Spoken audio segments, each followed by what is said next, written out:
নমস্কার, ওম নমঃ শিবায়। আজকে আমি আপনাদের সামনে মীন রাশি এবং কুম্ভ রাশির জন্য একটা রেমেডি নিয়ে এসেছি। যারা এই রেমেডিটা করলে সাড়ে সাতির ফার্স্ট ফেজ থেকে একটু রেহাই পাবে। সাড়ে সাতির ফার্স্ট ফেজ খুব কষ্টদায়ক হয়, জাতককে সমস্যার সম্মুখীন হতে হয়। এই রেমেডিটা করলে তারা একটুখানি রেহাই পাবে।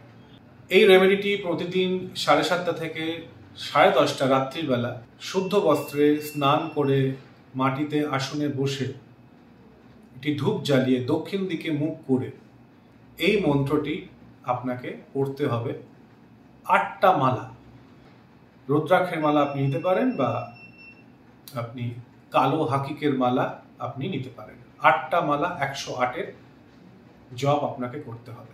মন্ত্রটি হলো ওম শং শনিশ্চরায় নমো নমঃ, ওম প্রাং প্রিং প্রং সঃ শনায় নমো নমঃ, নীলাঞ্জন সমভাসম রবিপুত্রম যমরাজম ছায়ামার্তণ্ড সংভূতম ত্বং নমামি শনিশ্চরম। এই 3টি মন্ত্র একবারে বললে একবার হলো, আবার এই 3টি মন্ত্র আর একবার করলে দুবার হলো।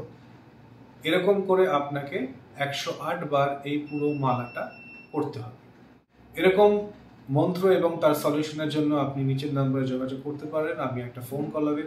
বার্থ চার্ট কনসালটেশনের জন্য নিচের নম্বরে যোগাযোগ করবেন। ভালো থাকবেন। ওম নমঃ শিবায়। আর সবাইকে ভালো রাখবেন।